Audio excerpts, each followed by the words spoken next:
হাতে রাখা বই আর চক নিচে পড়ে গেল। ভাগ্যিস প্লাস্টিকের, তা না হলে খবর ছিল। তে তড়িঘড়ি করে উঠতে গেল, সেখানেও বিপত্তি ঘটে গেল। তড়িঘড়ি করে নিচু হওয়ায় তার গলার ওড়নাটা পড়ে গেল। সে হতভম্ব। সে বই ধরবে, জগ উঠাবে, না ওড়না ধরবে। না নিচু হওয়াতে যে অপ্রীতিকর পরিস্থিতি তৈরি হয়েছে তা সামাল দেবে। সে আর ভাবলো না, সব জাহান্নামে যাক। সে সব রেখেই দিল ভোঁদর। ইস, কি লজ্জা! তার সাথে কেন এমন হয়? সে তো ভাই আপন মনে পড়ছিল। চুলায় রান্না, কলিং বেলের শব্দে মা ভেবেছিল দুধওয়ালা।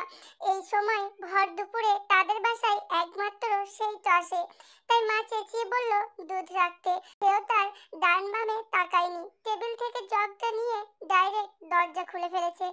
ইস, কেন যে না দেখে খুলেছে! জাঙ্কুক ঢোক গিল। সে নিজেও হতভম্ব। সে নিচু হয়ে বই জগ ওড়না তুলল। ওড়না তুলতে গিয়ে তার হাত কাঁপতে লাগলো। সে মনে মনে নিজেই নিজেকে শাসালো, বোন লাগে তোর, বোন। ছোট মানুষ, হঠাৎ দেখে আটকে গেছে। অবশ্য কেন যে এত আটকে ওঠে জাঙ্কুক নিজেও জানে না। এই মেয়ে বলতে গেলে তার সামনেই আসে না।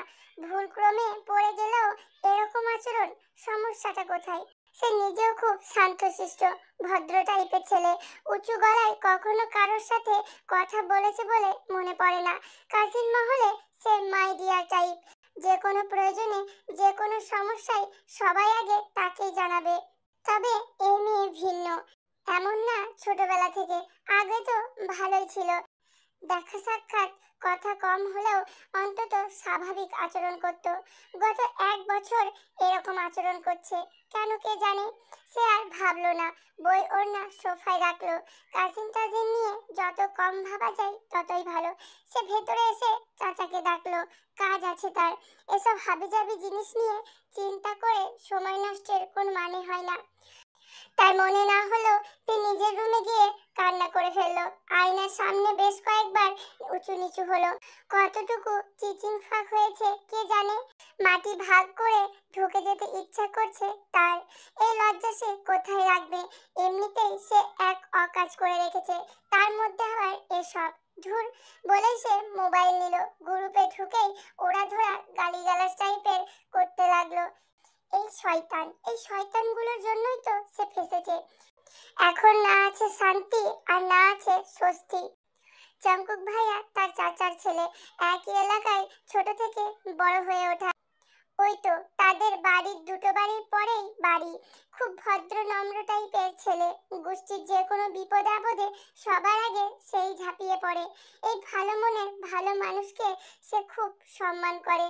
কিন্তু গিট্টু লাগিয়ে ফেলেছিল তার সমবয়সী কাজিনরা। তাদের সবার একটা স্পেশাল সিক্রেট গ্রুপ আছে, যেখানে তারা নানা রকম দুষ্টামি সহ গেম টেম খেলে। সেই দিনও খেলছিল। সেই দিন ছিল তার জীবনের সবচেয়ে ফোকামার্কা দিন। যাই করছে হেরেছে। আর এই গ্রুপের রুলস হচ্ছে, যে হারবে সবাই মিলে তার জন্য একটা শাস্তি ঠিক করবে। আর তার শাস্তি হয়েছিল একটা নাম্বার। এই নাম্বারের মালিক ছেলে হোক বা মেয়ে, প্রেমে ফেলতে হবে। আর না হলে সবাইকে স্পেশাল ট্রিট। প্রথমে সে রাজি হয়নি, কে না কে, কিন্তু রাজি না হয়ে উপায় কি? এতগুলো ভেড়ার পালকে খাওয়াতে গেলে সে ফকির হয়ে যাবে। তাই আল্লাহ আল্লাহ করে এই পথেই নেমে পড়ল। কে জানবে, কাজ খতম, নাম্বার হজম। জাঙ্কুক ভাইয়া ব্যবসায়ী মানুষ, তার 2-3টা নাম্বার আছে। শয়তানগুলো যে তার মধ্যে থেকে অচেনাটাই তাকে দিয়েছে। সে কল্পনাতেও ভাবেনি জাঙ্কুক ভাইয়া জেন্টলম্যান টাইপের ছেলে। কোনো বদ দোষ টোষ নেই। তার জন্য টুকটাক মেয়ে দেখা টাকা হচ্ছে। আমরাও দাঁত টাত মেজে রোস্ট খাওয়ার প্রস্তুতি নিচ্ছি। ব্যাস পছন্দ হলেই বিয়ে। তাই এরকম কিছুতে সে কি গলবে? এখানে আমার হার নিশ্চিত, আর তাদের ট্রিটও। তাই তারা নিশ্চিন্তেই নাম্বারটা দিয়েছিল। কিন্তু সেও তো কাজের ক্ষেত্রে তার ব্রেন কাজ না করলেও অকাজের ক্ষেত্রে দৌড়ে চলে। তাই এটা জাঙ্কুক ভাইয়ের নাম্বার না জানলেও এটা ঠিকই জানতো, সোজা কারো নাম্বার এরা দেবে না। তাই ডাইরেক্ট ফোন না দিয়ে সে গেল একটু ভিন্ন রাস্তায়। 1000 টাকা ফ্ল্যাক্সিলেট করে ফেললো। তারপরে চুপ। এখন আল্লাহ ভরসা। চিটে টাকা বাঁচাতে এখন না তার 1000 টাকায় জ্বলে যায়। সে মনে মনে বলল, এখনকার মতো বাঁচিয়ে নাও। তারপরেই তো কাঙ্ক্ষিত ফোনটা আসলো।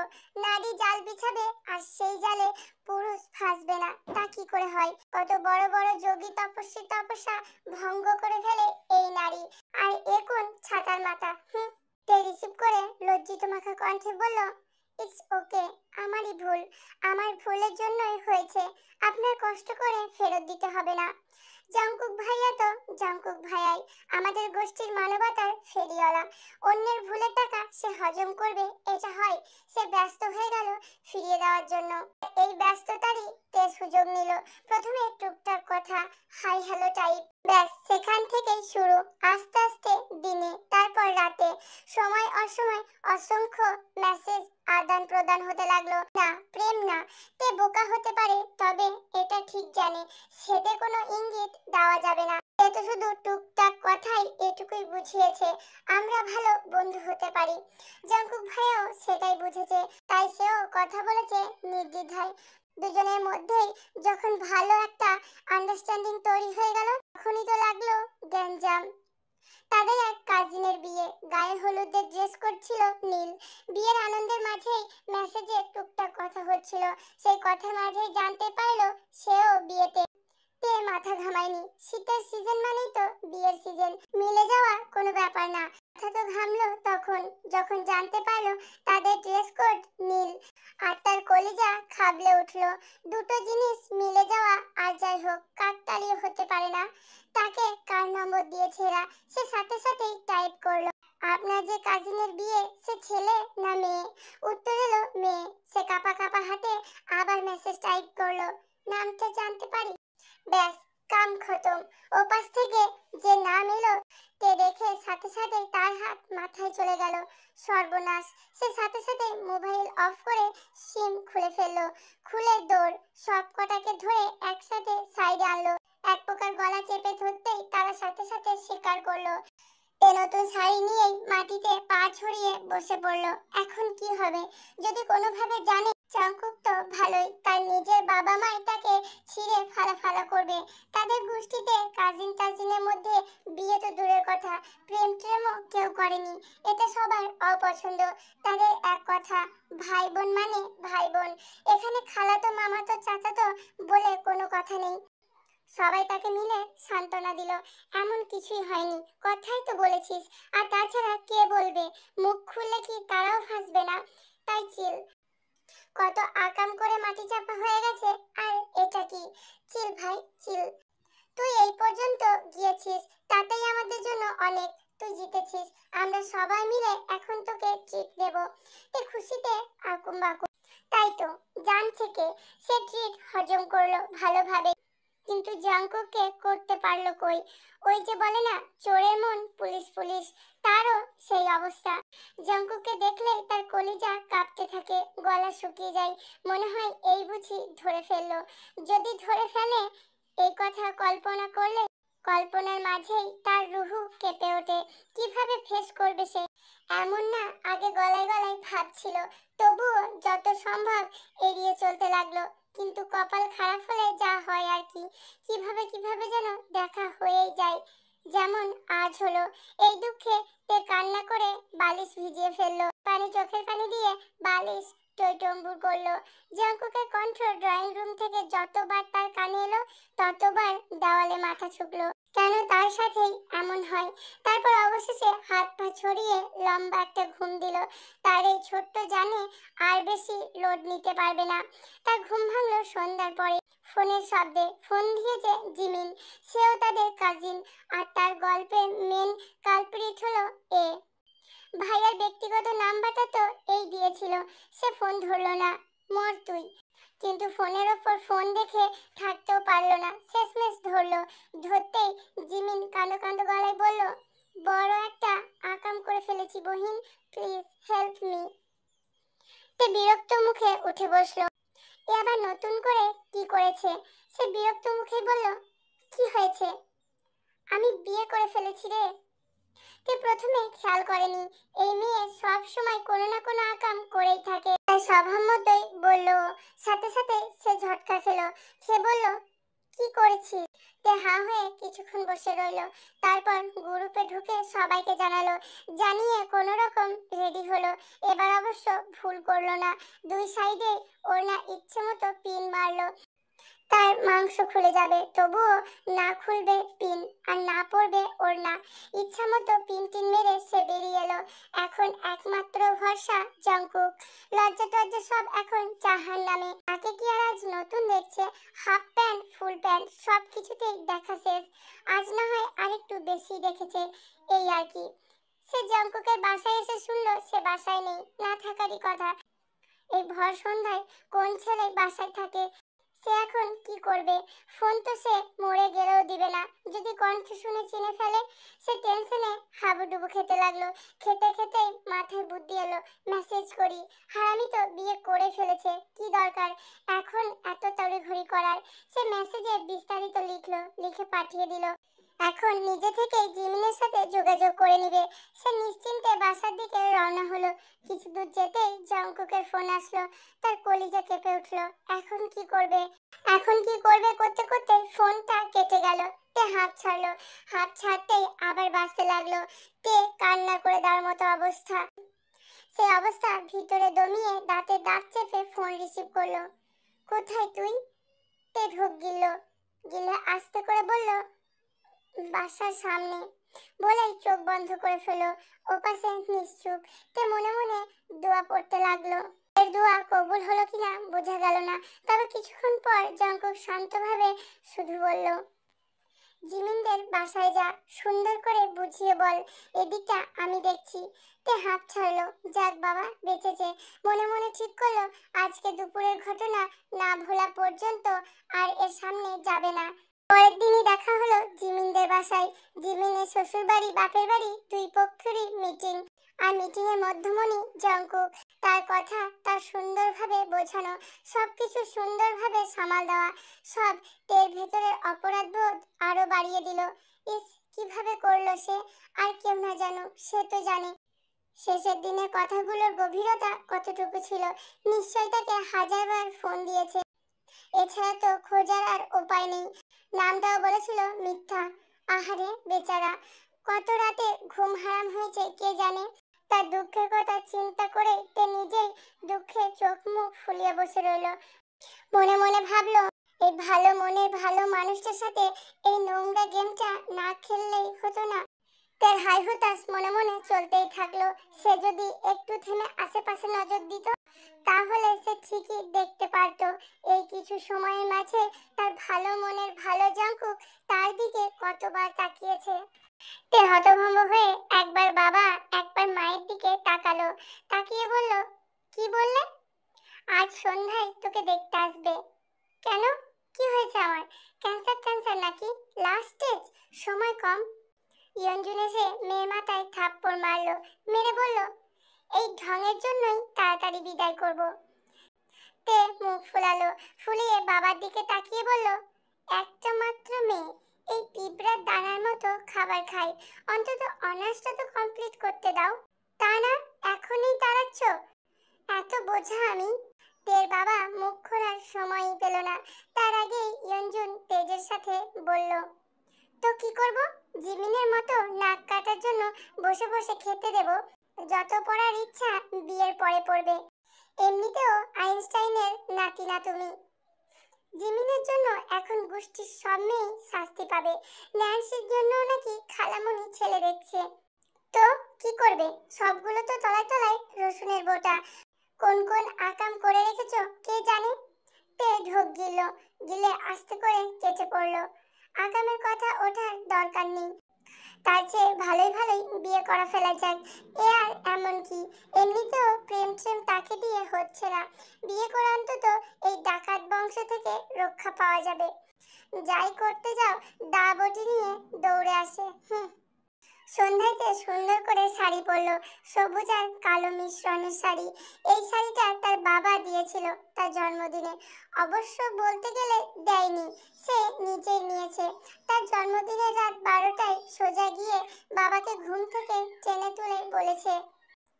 হুমায়ুন আহমেদ কি বলেছে জানো? তার বাবা হতভম্ব, ঘুমও কাটেনি। হতভম্ব ভাবে বলল, হুমায়ুন আহমেদ কে? তে আকাশ থেকে পড়ার মতো করে বলছে, তুমি একথা বলতে পারলে বাবা? আমাদের হুমায়ুন আহমেদ, আমাদের গর্ব, আমাদের স্বর্ণ, আমাদের। হয়েছে, থাম। কাহিনীটা কি সেটা বল। সে বলেছে মেয়েরা প্রথম শাড়ি পায় তাদের বাবার কাছ থেকে, আর সেটা মেয়েদের কাছে হয় হীরের মতো দামি। তাই আমার হীরে কই? এই কথা আবার কবে বললো? তাছাড়া তোর সব কাপড় চোপড় আমি ছাড়া দেয় বা কে? সেটা তো তোমার জেনে লাভ নেই বাবা। তাছাড়া কাপড় চোপড় আর হিরে মার্কার শাড়ি কি এক হলো? এটা হবে স্পেশাল। আমি তোমার নাতিপুতিদের কি বলবো? কোন শাড়ি নিয়ে চোখের দুফোঁটা পানি ফেলবো? বাবা হাল ছেড়েছে, বলেছে মাফ কর, দিয়ে দেব তোর স্পেশাল শাড়ি। এবং দিয়েছেও। সকালে ঘুম থেকে উঠেই এই শাড়ি সে মাথার কাছে পেয়েছে। ইস, দেখতে হবে না কার বাবা? শাড়িটাও এনেছে হীরের মতনই। তার ফর্সা চিকন শরীরে একবারে ঝলঝল করছে। এই ঝলমল করা শরীর, মন, মুখ নিয়ে সে মেহমানের সামনে গেল। গিয়ে ফুটো বেলুনের মতো চুপসে গেল। জাঙ্কুক ভাইয়া বসে আছে। অবশ্য গোষ্ঠীর অনেকেই আজ তাদের বাসায়, তবুও সে ভাবেনি জাঙ্কুক ভাইয়াও থাকবে। এরকম একটা বিষয়ে এর কি কাজ? তার বিশাল গোষ্ঠীতে কত কাজিন, কেউ তো দেখতে আসতে যাচ্ছে। কই, সেখানে তো এর খবর থাকে না। তেরটাই আসতে হবে কেন? চাচাতো ভাইয়া চায়ের দোকানে গিয়ে চা খান না। আমার খুশিতে কেন বেগার বাজাচ্ছেন? সে মনের দুঃখ মনে রেখে ভোতা মুখে বসলো। শুধু বসলো তা না, তার ভিতর ও বাহিরে সব কাঁপাকাঁপিও শুরু হয়ে গেল। একে দেখলে সে সহজ হতে পারে না। কেন? সে মনে মনে দোয়া করতে লাগলো, জাঙ্কুক ভাইয়া যেন চলে যায়, তার ফোন বেজে উঠুক, তার ব্যবসায় আগুন লাগুক, তার বন্ধু বান্ধব কারোর হাত পা ভাঙুক। এই শেষ বার করো, সব ঠিক থাকলে এই গোষ্ঠী থেকে বিদায়। তার দোয়া কবুল হওয়ার কোনো লক্ষণই দেখা গেল না, বরং জাঙ্কুক আরো আরাম করে বসলো। আর এই আরামে 11:30 বেজে গেল। মেহমানরা যা বলল কোনো কিছুরই ঠিকঠাক উত্তর দিতে পারলো না, এমনকি তার নিজের ভার্সিটির নামও। শুধু যে বলাবলিতে গন্ডগোল করলো তা না, চা দিতে গিয়েও ছেলের মায়ের উপরে ফেললো। সেই চা মুছতে গিয়ে তড়িঘড়িতে টিস্যু নিতে গিয়ে শাড়িতে পা পেঁচিয়ে কষ্টে খেলো। খেয়ে দেখে নিজেকে সামলাতে গিয়ে ফুলদানিও ভাঙলো।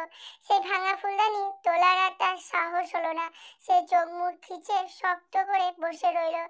তার মাথা ঘুরছে, কেন তার সাথে এরকম হয়? মনে মনে তার হাই হতাশে রেলগাড়ি শুরু হয়ে গেল।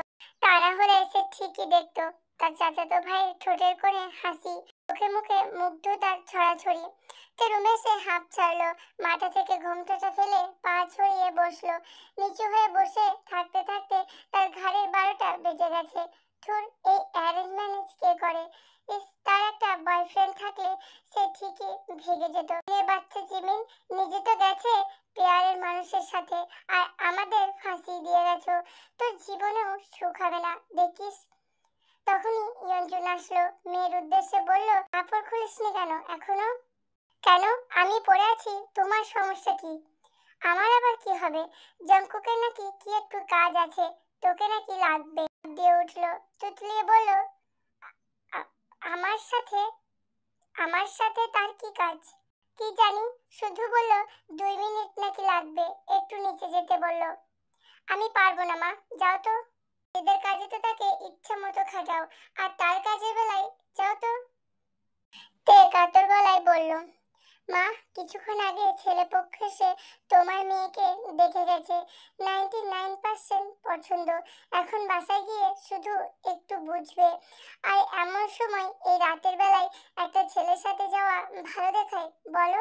ভালো দেখায়? থাপড়ে দাঁত ফেলে দেবো রেতে। ছেলে কি, হ্যাঁ? বড় ভাই তোর। আর ওই 99% না, 100%ই হতো যদি একটা কাজও ঠিকঠাক করতি। এখন যা, জঙ্কুক দাঁড়িয়ে আছে, আর তাড়াতাড়ি আসবি। মেহমানদের মিষ্টি সবার বাসায় দিতে হবে। আমার বিয়ের মিষ্টি আমাকেই বিলাতে হবে নাকি? যাবি তুই? তার মুখে বেরিয়ে এলো, মরেও শান্তি নেই তার। এবার অবশ্য ঘুমটা টানলো না, আঁচল পেছন থেকে পেঁচিয়ে সামনে আনলো, শক্ত করে ধরলো। খুলে গেলে আবার আর এক ঝামেলা। সে ধরেই ধীরে ধীরে বেরিয়ে এলো। তার আবার কাঁপাকাঁপি শুরু হয়ে গেছে।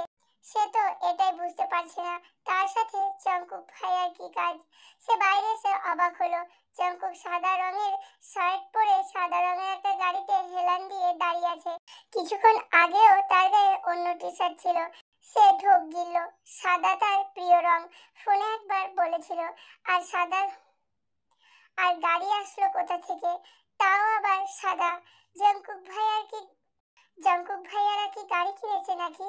কিনলেও কিনতে পারে, টাকা পয়সা তো কম কামাচ্ছে না। তাই বলে এক এলাকায় দুই বাড়ি পরেই বাড়ি, সেখান থেকে এখানে গাড়িতে আসতে হবে? কি জানি ভাই। সে আর ভাবলো না, যা খুশি করুক, তার কি, নিজে যাই বাঁচে না, পরের চিন্তায় ঘুম হারাম করে লাভ আছে? এমনি তার হালুয়া টাইট অবস্থা। ধুর, বিয়েটাও মনে হয় সে শান্তিতে করতে পারবে না। সে বহুত কষ্টে টেনে টুনে জঙ্কুকের সামনে এসে দাঁড়ালো, ঢোক গেলে আস্তে করে বলল, দেখেছেন ভাইয়া? জঙ্কুক সোজা হয়ে দাঁড়ালো, তার নিজেরও একটু অস্বস্তি হচ্ছে। হওয়ারই কথা। সে কাজ ছাড়া নিজের গোষ্ঠীর কোনো মেয়ের সাথে কোনো কথা বলেছে কিনা মনে পড়ে না। অবশ্য বলতে গেলে এটাও এক ধরনের কাজ, তবে নিজের একান্ত ব্যক্তিগত কাজ। তের কাছে থেকে সব শুনেছে সে। সেদিন যখন ফোন ধরলো তখন সে ধরে ফেলেছিল, তবে শিওর হওয়ার প্রয়োজন ছিল। কেননা গত 1 বছর সেই কণ্ঠটা খুঁজেছে, যে কোনো নাম্বার থেকে ফোন আসলেই সে তড়িঘড়ি করে ফোন ধরেছে। কণ্ঠটার হাসি, কথার শব্দ ছন্দের মতো কানে বেজেছে। কত রাত যে চিন্তায় নির্ঘুম কেটেছে। একবার মনে হয়েছে কেউ দুষ্টুমি করেছে, আবার মনে হয়েছে কোনো বিপদ হয়নি তো। এভাবে হঠাৎ করে হারিয়ে যাওয়ার মানে কি? সে যদি কথা বলতে না চাইতো সে নিশ্চয়ই জোর করে ফোন দিত না। যতদিন ফোনে কথা বলেছে ততদিন কোনো সমস্যা ছিল না, হয়তো হতোও না যদি হঠাৎ হারিয়ে না যেত। এই মেয়ে কি জানে হঠাৎ হারিয়ে যে কি করেছে। তার চিন্তা চেতনা ধ্যান জ্ঞান সব কিছুতেই জেঁকে বসেছে। আর যখন জানলো কে, তার দুনিয়া আরো এলোমেলো হলো। এই এলোমেলো হওয়া থেকে নিজেকে সরানো সর্বোচ্চ চেষ্টা করলো, পারলো কই। যখন শুনলো তাকে দেখতে আসবে, পাগলের মতো ছুটে এলো। এই মেয়ে কি বুঝতে পারছে কি করছে সে? পুরো গোষ্ঠীর দাবটি তো ভালোই, বোমা মেরে গোষ্ঠী থেকে না বের করে দেয় কে জানে। তের কান্না পেয়ে গেল। তার মন বলছে, গরমিল রে ভাই, গরমিল। তা না হলে তার সাথে কি কাজ? একই এলাকায় বড় হয়েছি, কই এতদিন তো কোনো দরকার পড়েনি, তাও আবার দুধ সাদা হয়ে। সে কান্নাই করে দিল। ছোট মোটো জান তার, আর কত সইবে? 1 বছর ধরে হাতে পাতে করে মরেছে, আর কত? সে কান্না করে বলল, সরি ভাইয়া, সত্যি সরি, আমি একদম জানতাম না ওটা আপনার নাম্বার। সব ওদের দোষ, প্লিজ কাউকে বলবেন না। যা শাস্তি দেওয়ার দেন, নিজেই দেন, এখনই দেন। বড়দের মধ্যে টানাটানি করার দরকার কি? আর পাক্কা প্রমিস করছি জীবনে আর এমন কোনো কাজ করব না। জাঙ্কুক হাসলো, তার হাসি অবশ্য তে দেখলো না। সে হেসে মুগ্ধ ভরা চোখে তাকিয়ে রইল।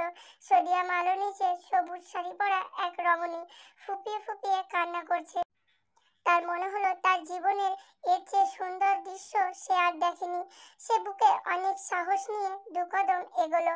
সে জানে এই এগোনোর মূল্য তাকে অনেক কষ্টে শোধ করতে হবে। তবে সে মায়ায় পড়েছে। এই মায়া ছাড়লে মনে হয় না বাকি জীবন আর ভালো থাকতে পারবে। সে গিয়ে শান্তভাবে বলল, তোকে 10 মিনিট সময় দেওয়া হলো। এই 10 মিনিট শুধু আমার কথা ভাববি। ভেবে যদি কিছু পাস তাহলে গাড়িতে আসবি, না হলে সোজা ঘরে চলে যাবি। ভাবার মধ্যে এই কথাটাও মাথায় রাখিস। একবার যদি গাড়িতে আসিস, আমি যেখানে নিয়ে যাব সেখানেই যেতে হবে, ফেরার কোনো চান্স নেই। বলেই জাঙ্কুক গাড়িতে গিয়ে বসলো। বসে চোখ বন্ধ করে সিটে মাথা রাখলো, আর মনে মনে বলল, চলে আইতে। ভালো মনের ভালো মানুষদের প্রেম ফেলতে নেই, তারা একবারই প্রেমে পড়ে, আর সেটা হয় ভয়ঙ্কর। আর এই ভয়ঙ্কর প্রেমের আগুনে আমি শেষ হয়ে যাব। তে হাঁ হয়ে কিছুক্ষণ দাঁড়িয়ে রইল। হতভম্বে সে কান্না করতেও ভুলে গেছে জাঙ্কুক ভাই বলতে কি চাইছে। এদিকে মোবাইলটাও আনেনি, আনলে দুটো কাজ হতো। গ্রুপে সবার সাথে পরামর্শ করা যেত, আর সময়টাও দেখা যেত। ধুর, 10 মিনিট কি হয়ে গেল নাকি? সে আর ভাবলো না। তড়িঘড়ি করে গাড়িতে গিয়ে বসলো। জাংকুক দীর্ঘশ্বাস ফেললো। সে চোখ না খুলে বলল, গাধি। তের আবার কান্না পেয়ে গেল। ঠোঁটে ঠোঁট চেপে কান্না থামালো। থামিয়ে কোনো রকমে বলল, আরো 10 মিনিট দিন, এবার সত্যিই ভাববো। জাংকুক চোখ খুলল, সোজা হয়ে বসে বলল, জীবনে ভেবে কিছু করেছিস? তে সাথে সাথে উপর নিচে মাথা নাড়লো। নাড়িয়ে বলল, হ্যাঁ করেছি তো। ওই যে আপনাকে 1000 টাকা ফ্ল্যাক্সি লোড করেছিলাম। জাংকুক হেসে ফেলল। সে গাড়ি স্টার্ট দিতে দিতে বলল, গুড, ভেরি গুড। গাড়িতে যখন এসেই পড়েছিস, তোর আর কোনো ভাবাভাবির দরকার নেই। আজ থেকে এই ডিপার্টমেন্ট আমার। তোর কাজ হলো ফোনে যেমন সব কথায় খিলখিল করে হাসতি, আজকে থেকে আমার বুকে মাথা রেখে হাসবি।